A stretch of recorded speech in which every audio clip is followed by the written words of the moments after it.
আল্লাহ এত হিকমত দিল, এত আলা অতি জমিনের মধ্যে দিল রে ভাই, মেনি হইতাকিয়া শিলডুবি পর্যন্ত আটিয়া যাইতে সময় গাছ বিকট উন্নত হাতায় হযরত লুকমানকে সম্বোধন করিয়া কইতে রে লুকমান, আল্লাহ আমরা ওতার লাগি জমিন সৃষ্টি করেছে, আল্লাহ আমরা জমিন কিতার লাগি সৃষ্টি করেছে, তুমি কি জানো? যদি তুমি জানো একটা জবাব খান্তা দেও চাই। হযরত লুকমানে কইতে আল্লাহর মাখলুক, তোমার পরিচয় খান্তা যদি তোমরা আমার সামনে খানা তুলিয়া না দাও, আমরা তো আমি লুকমানে তোমার পরিচয় জানা সম্ভব নাই। সুবহানাল্লাহ। তোর মতো ভাষায় হযরত লুকমানের মতো মানুষের কইতো আল্লাহ আমারে অনুকর ঔষধ বানাইয়া পাঠাইছে, ইলা কোন বেমারি যদি তোমরা এলাকাত পায়, আমার গাছের বাকল চাল ফল সবজি নিয়া শেষিয়া ঔষধ বানাইয়া ও রুগী ওখানে ধরিলাও, ওগুলো পান করাইলাও, ওই ঔষধের ক্ষেত্রে আল্লাহ এই রোগীর বেমার সেবা করিয়া দিবা। সুবহানাল্লাহ। আর সুবহানাল্লাহ। কোনদিন কইলে দুধ খাইলে ভিটামিন বেশ হইব, হইছে নি ভাই? কোনদিন বইছে হইছে নি? গরুর দুধ চা খাইলে ভাতলা হইব, আমার দুধ চা খাই গাড়ি হইব, হইছে নি কোনদিন? কিন্তু হযরত লুকমান আল্লাহ এত মাহিত্য দিল, রাস্তা মাটিয়া যাইতে গাছ বৃক্ষ তরুণতা বাতায় ভাই তাহলে সম্মান করতো। একদিন পেশা করবে আরামে ধরলো, ডেলা তলিয়া জঙ্গলের মধ্যে পেশা করতে পারি না, নিষেধ থেকে আওয়াজ আইলো লুকমান কোন জায়গার মধ্যে বোঝা তুমি পেশাব কর না, আল্লাহ আমার ওর উপর ঔষধ বানিয়ে পাঠাইছে, তুমি পেশাব করিলে আমরা না বাদ করিও না। সুবহানাল্লাহ। হযরত লুকমানের গোটা জঙ্গল ডেলা লইয়া আসলে পেশাবের জায়গা পাই না, বাড়ির মধ্যে গিয়ে পেশাব করলা রে ভাই। ও গাছ মখলুকাতের মধ্যে একটা গাছের উল্লেখ বারবার করা হয়, যে গাছের নাম হয়ে তার হরিত কি গাছ। সুবহানাল্লাহ। ছিলেন নি? খাইনি আপনারা? টেঙ্গা না মিঠা? उसने सटीक जवाब दिया। ठीक है भाई अपना जवाब। और तो की टेंगा ना खोसा? और तो की फाखेनी কোনো দিন? খাইছুন ভাগনা? যদি কোনো দিন ভাগনা খাও, আমি জাবির হুসাইন মিডিয়ার সামনে কসম খাইয়া হইয়া দেই আর যদি হলি তো দির গাছ ভাগনা যদি ফল কোনো ডালের মধ্যে ভাসে দিব, কান মারিয়া ফল ওগুলো লুকাইয়া আনিয়া বিসমিল্লাহ একটা পাক হয়ে খাইলা কিয়ামত পর্যন্ত বাঁচি, জীবনে মালাকুল মউতে ধাক্কা দেওয়া সম্ভব হইতো নাই। সুবহানাল্লাহ। অর্থকির গাছের দ্বারা দিয়ে হযরত লুকমান যাইতরা অর্থকির গাছে ডাক দিয়া বলে, ও লুকমানে হাকিম আল্লাহ আমারে কেন সৃষ্টি করছে তুমি কি জানো? হযরত লুকমানে কইলা রে অর্থকির গাছ তোমার পরিচয় যদি আমার সামনে তুলিয়া না দাও, আমি লুকমানের তো জানা সম্ভব নাই। অর্থকির গাছে কইল রে লুকমান আমার গাছের গাছ পারনা ফল যদি কোন মানুষের জমিও খাইলা কিয়ামত পর্যন্ত এই মানুষ জীবনে কোনোদিন মরত নাই। সুবহানাল্লাহ। লুকমানে করে দিয়েছে দেখলা ওলা দাড়ি বাগনা মুরব্বী শুনিলাইলা দৌড় মারিয়া গাছের মধ্যে জাফট মারিয়া ধরিয়া হইলা অর্থকির গাছ আমি তোমার এই জাফট মারিয়া ধরিয়া অভিশাপ দিয়া দেয়ার কিয়ামত পর্যন্ত তুমি বাঁচিবা, তোমার গাছের ভাতা নিয়া তোমার গাছের শিকড় নিয়া ফল আর বাহন নিয়ে আমার সাহায্য করে ঔষধ বানাইব, আমি তোমার অভিশাপ দিয়া দেয়ার কিয়ামত পর্যন্ত তোমার গাছের ফল আর বাঁচিত নাই। সুবহানাল্লাহ। হযরত দাউদ আলাইহিস সালামের জমানায় হযরত লুকমান অর্থকির গাছের যে অভিশাপ দিয়া গেছিল রে ভাই, এই যদি অর্থকির গাছের ফল খাসা হয়ে যায় এখন পর্যন্ত বাঁচে না আর কিয়ামত পর্যন্ত বাঁচিত নাই। সুবহানাল্লাহ। ব্যক্তিত্বের নাম হযরত লুকমান, ওলা একজন মানুষের নাম হযরত লুকমান রে ভাই। জীবনে কোনোদিন অহংকার করেন নাই, জীবনে কোনোদিন তকব্বুরি করেন নাই। আমরা সামান্য দেখা হলে অহংকারের সীমা থাকে না, সামান্য বিরাটি জানলে অহংকারের সীমা থাকে না, সামান্য ব্যক্তিত্ব হলে অহংকারের সীমা থাকে না। কিন্তু আল্লাহ লুকমানে হাকিমে এত ব্যক্তিত্ব এত সম্মান করল রে ভাই, এরপরে রাই পরিমাণ কোন অহংকার ছিল না। সুবহানাল্লাহ। কষ্ট হয়নি? লম্বা হয়ে যা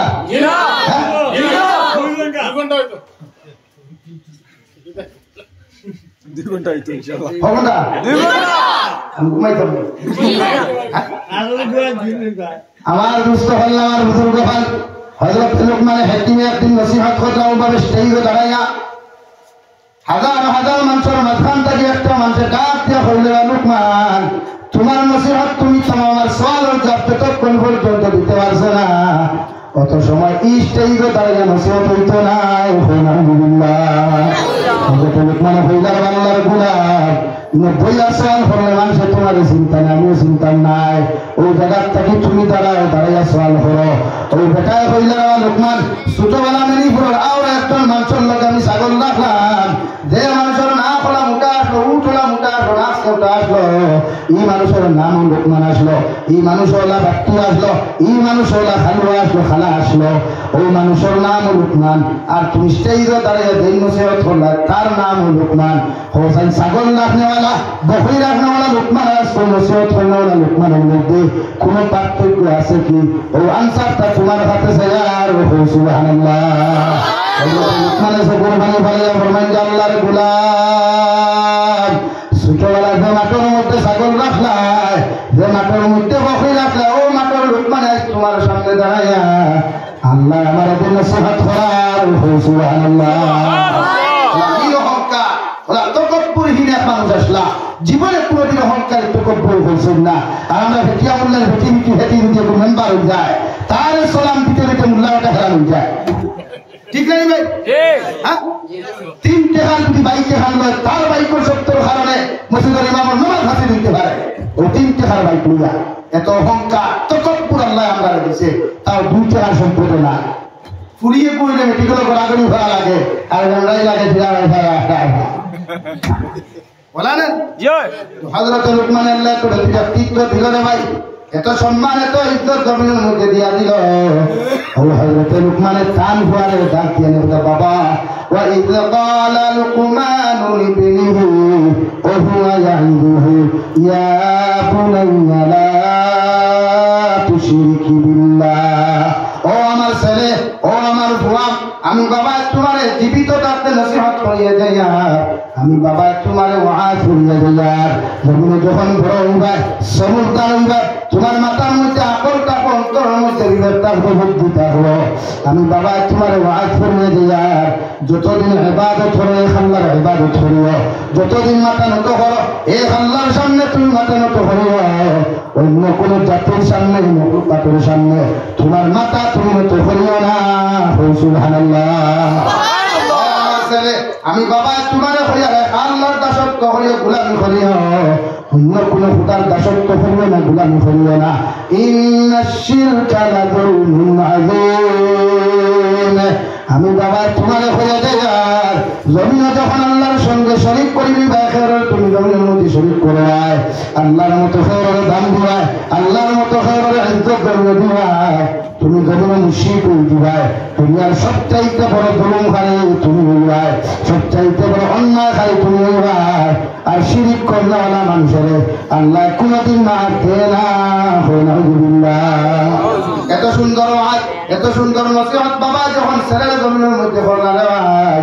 আল্লাহ রাব্বুল আলামিন আরশে আযীম থাকিয়া হযরত লুকমান কে সম্বোধন করিয়া ফরমায় ওয়া ওয়াসাইনাল ইনসানা বিওয়ালিদাইহি হামালাতুহু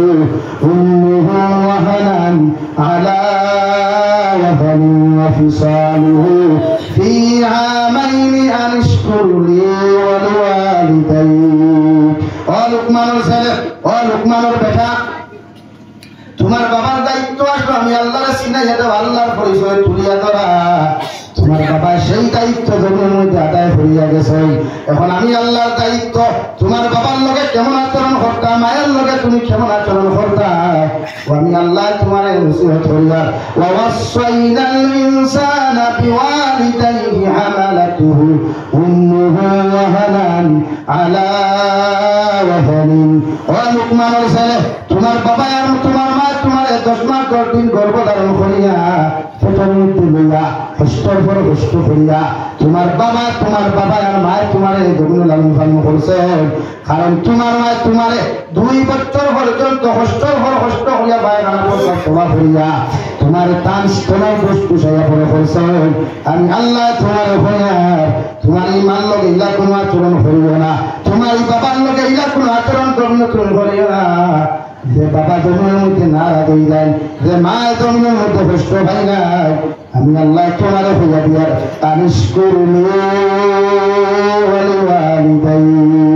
আমি আল্লাহর তারিফের পরে আমি আল্লাহর শুকরিয়া আদায় করার বাদে আমি আল্লাহর প্রশংসা কৃতজ্ঞতা প্রকাশ করার বাদে তুমি তোমার মা বাবার কৃতজ্ঞতা প্রকাশ করিও তুমি তোমার মা বাবার শুকরিয়া তুমি আদায় করিও সুবহানাল্লাহ রিদওয়ানুল্লাহি তাআলা আলাইহিম আজমাইন বলেন ইয়া রাসূলুল্লাহ ওগো আল্লাহর নবী মুহাম্মদুর রাসূলুল্লাহ আল্লাহ তার শুকরিয়া আদায় করার বাদে আমরা কেন শুকরিয়া আদায় করার কথা হইলা আমার নবী বলেন যখন বিছানার মধ্যে পায়খানা করলায় যখন বিছানার মধ্যে পেশাব করলায় আর এটা 3টার সময় তোমার আর কোনের মধ্যে পেশাব করলা পায়খানা করলায় দুনিয়ার কোন মানুষের তোমার পায়খানা পেশাব স্বভাব করা পাইল না রে ভাই আমার আল্লাহ আয়া স্বভাব হইয়া দিলা না ও তোমার মা 2টার সময় ঘুম থেকে উঠিয়া তোমার বাবা 2টার সময় ঘুম থেকে উঠিয়া তোমার পায়খানা পেশাব স্বভাব করছেন সুবহানাল্লাহ হে মনপুরের যুবক হন আল্লাহর রব্বুল ইজ্জত ওয়াল জালাল বলেন ওয়া কাদা রাব্বুকা আল্লা তা'বুদু ইল্লা ইয়্যাহু ওয়া বিল ওয়ালিদাইনি ইহসানা আমি আল্লাহর পক্ষ থেকে চূড়ান্ত পর্যায়ে ফয়সালা হলো আমি আল্লাহর পক্ষ থেকে চূড়ান্ত পর্যায়ে তোমাদেরকে ঘোষণা করিয়ে দিয়া আমি আল্লাহর ইবাদতের পরে আমি আল্লাহর ইবাদতের পরে আমি আল্লাহর দাসত্ব করার বাদে আমি আল্লাহর কৃতজ্ঞতা প্রকাশ করার বাদে তোমরা তোমাদের মা বাবার লগে ভালো ব্যবহার করো কারণ তোমার মা এমন এক মা রে ভাই ওই মারে যদি জমিনে খুশ করতে পারো ও মারে যদি জমিনের মধ্যে তুমি রাজি আর খুশ করে রাখতে পারো তোমার মা একটা উন্নত হবে আর বাবারে যদি খুশ আর রাজি জমিনে তুমি করতে পারো তোমার বাবা একটা উন্নত দরওয়াজা এই দুজন যতদিন পর্যন্ত তোমার মাতার বেদন জীবিত থাকবা ততদিন আসমানি জমিন বলা মুসিবত এসে তাই তো নাই সুবহানাল্লাহ আরে ভাই মা তো এমন এক সম্পদ বিদেশের জমিন থেকে যখন বাড়ির মধ্যে তুমি দিবা রাস্তার মধ্যে মোবাইল থেকে যখন নেটওয়ার্ক চলে যায় মা একবার বাবার কাছে যায় আরেকবার বোনের কাছে যায় আরেকবার ভাইয়ের কাছে যায় একটা বার্তা কম লাগাইয়া দেখো সাইন হইতা আমার ফুয়ার মোবাইলে দেখে আর ফোন ঢুকে না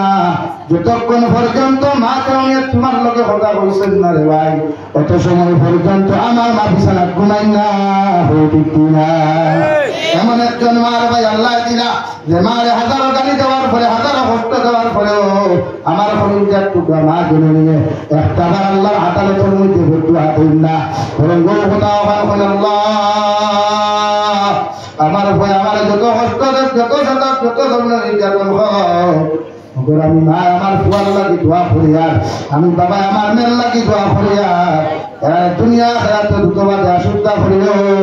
ঠিক না রব্বুল আলামিন বলেন ইম্মা ইয়াবলুগান্না ইনদাকাল কিবারা আহাদুহুমা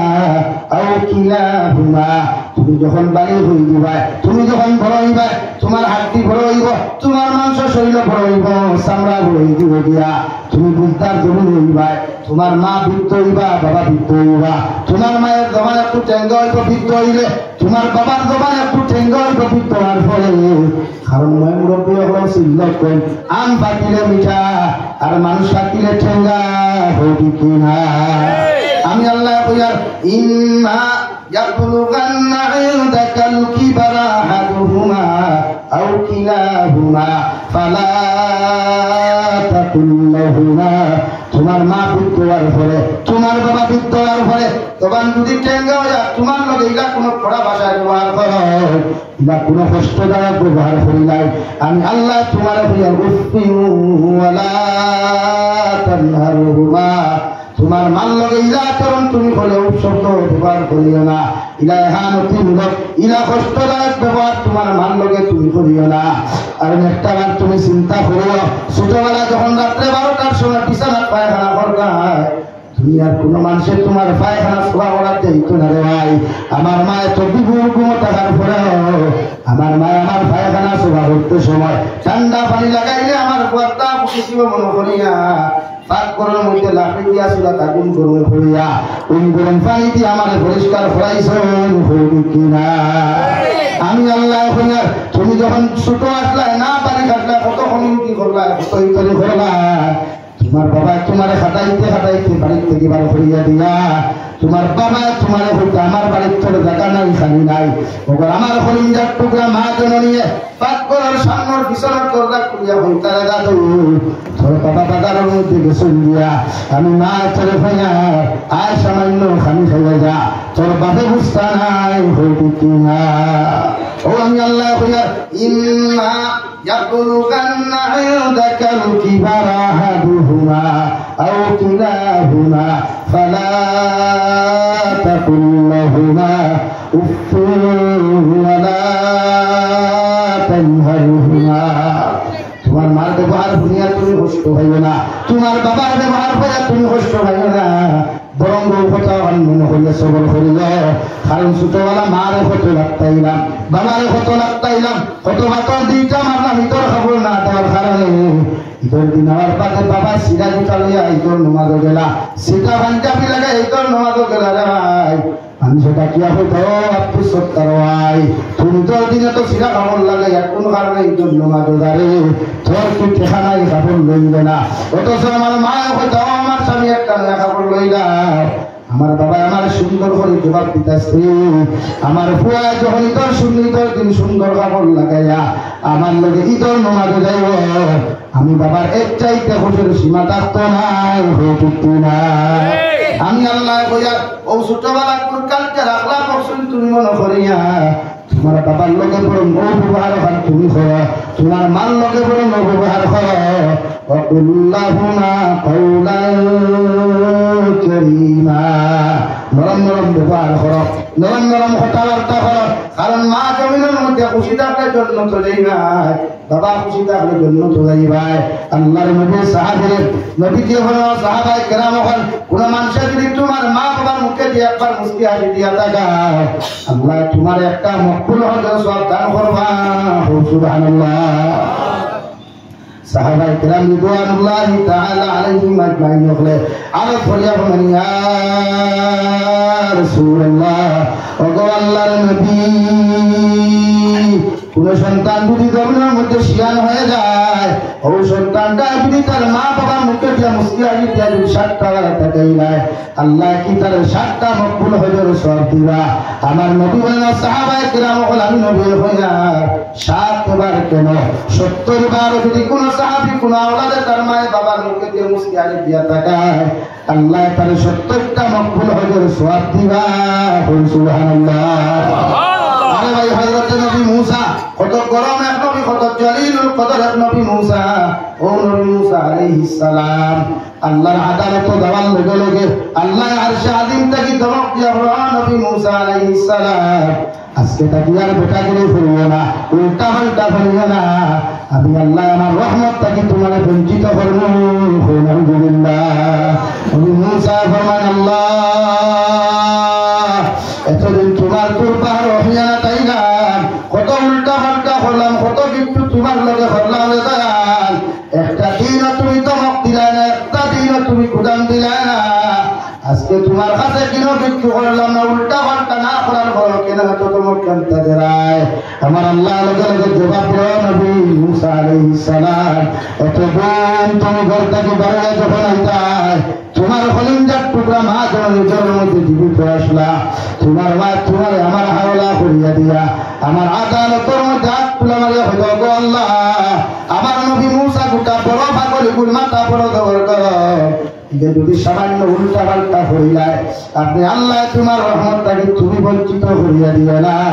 আজকে তুমি ঘর থেকে বাড়াই আইছো নবী মুসা, তোমার মা গরো জীবিত নাই, তোমার বাবাও গরুর মধ্যে জীবিত নাই, অর্থাৎ তোমার উপরে দোয়া করেনা কোনো মানুষ নাই। কি আমি আল্লাহ তোমার হইয়া দিয়ার তুমি আজটা কি আর বেটা কিন্তু কবুল করো না, আমি আল্লাহ তোমার রহমতটাকে বঞ্চিত করবো। বিশ্ব নবী বলেন যে মুসলমানে তার মা বাবার মধ্যে খারাপ আচরণ করবো, খারাপ ব্যবহার করবো, এগুলো জমিন ধ্বংস হইব, কিয়ামতের ময়দানে ধ্বংস হইব। নাউযুবিল্লাহ। হযরত জিবরাইল আমিনে বিশ্ব নবী মুহাম্মদুর রাসূলুল্লাহ সাল্লাল্লাহু আলাইহি ওয়াসাল্লাম বলে ফরমায়, নবী আল্লাহ ফরমায় ও মানুষগুলো জমিন ধ্বংস হোক, ও মানুষগুলো জমিনের মধ্যে ধ্বংস হোক, যে মানুষে আপনার নাম শুনার লগে লগে সাল্লাল্লাহু আলাইহি ওয়াসাল্লাম অথবা দুরূদ শরীফ পড়ে না, আল্লাহ কইছেন কুদরমে ধ্বংস হোক। নবীকে লগে লগে বলেন আল্লাহুম্মা আমিন, অর্থাৎ আমিও কইলাম আল্লাহ তুমি কবুল করো। 2 নম্বরে জিবরাইল বলেন নবী আল্লাহ খুঁজা দিছেন দেখে সারাটা জিন্দেগি তার মা বাবার জমিনের মধ্যে পাইল, মা বাবার খেদমত করে জন্য তুই বলতে পারলো না, ইকুয়া বড় হতভাগা, ইকুয়া জমিন ধ্বংস হোক। নবীকে বলেন আল্লাহুম্মা আমিন। 3 নম্বরে নবীকে মানুষের হয়ে দিকরা দেখে সারাটা পবিত্র রমজান মাস হইয়াও, পবিত্র রমজান মাস হইয়াও, লাইলাতুল কদরের রাত হইয়াও, দেখে তার জীবনের গুনাহ মাফ করাইতে পারছে না, এগুলো জমিনে ধ্বংস হোক, আলহামদুলিল্লাহ। আবার নবী বলেন আল্লাহুম্মা আমিন। আল্লাহ কি যার মা নাই, যার বাবা নাই, আল্লাহ আপনার আমার এত সুন্দর দোয়া শিখিয়ে দিয়েছে রে ভাই, ওফিজ লাহুমা জানাহাত তুররি মিনার রাহমা। তোমার মা বাবার সামনে রহমতের ডানা বিছিয়ে দাও। যারা যত কোরআন হোক, যত কষ্টদায়ক ব্যবহার করো, তুমি আপনাদের দায়িত্ব হলো মা বাবার সামনে নরমদায়ক ব্যবহার করা। আর যদি তোমার মা জমিনের মধ্যে না থাকুন দেওয়ায়, তোমার বাবা যদি জমিনের মধ্যে না থাকুন, বিশ্ব নবী বলেন আওলাদ দিয়া সদকা করাও, আওলাদ হলে কোরআনে কারীম তিলাওয়াত করো, আর মা বাবার কবর দারজিয়া তুমি দোয়া করো, রব্বিরহামহুমা কামা রাব্বায়ানি সগীরা। আল্লাহকে প্রতিটা নামাজের পরে, প্রতিটা ওয়াক্তের নামাজের পরে যখন আল্লাহর আদালতের মধ্যে হাত তুলে দিয়া দোয়া করবে যুবক, ওই সময় ওই দোয়া কান্তা করে রব্বিরহামহুমা কামা রাব্বায়ানি সগীরা। আর যদি দোয়া করতে না পারছো ভাই, মা বাবার লাগে সদকা হয়ে ধরে দোয়া কান্তা তুমি করাও। কারণ বিশ্ব নবী বলেন তোমার মা বাবা যদি জাহান্নামের আগুনের মধ্যে জ্বলন্ত হয়, ওই সময় খানা যদি তুমি সদকা হয়ে ধরে দোয়া করাও, আল্লাহ তোমার মা বাবার জাহান্নাম থেকে উঠে জান্নাতের মেহমান বানাইবা। সুবহানাল্লাহ। আমরা মা বাবার জন্য তো দিতে চাই তো ইনশাআল্লাহ, সব মানুষের মা বাবার জন্য তো দিতে চাই তো ইনশাআল্লাহ। আমি দোয়া করে দিতাম মুসাফির মানুষ এর লাগি সর্বপ্রথম 1000 টাকা হাতে মারবা, যে আমার মা করবো তুই আইসি, বাবা করবো তুই আইসি। এখন কোন ভাই জানান বিদা ভাই না রে তাকবীর, তাকবীর কো সিন্ধু মুখা পর্যন্ত গেছে ভাই, না রে তাকবীর। রশিদ আহমদ ভাই 1000 টাকা, রশিদ আহমদ ভাই 1000 টাকা। 2 নম্বর আমার কোন ভাই আছে তো কি আত্মরে চাই, 2 নম্বর নাম কি আছে?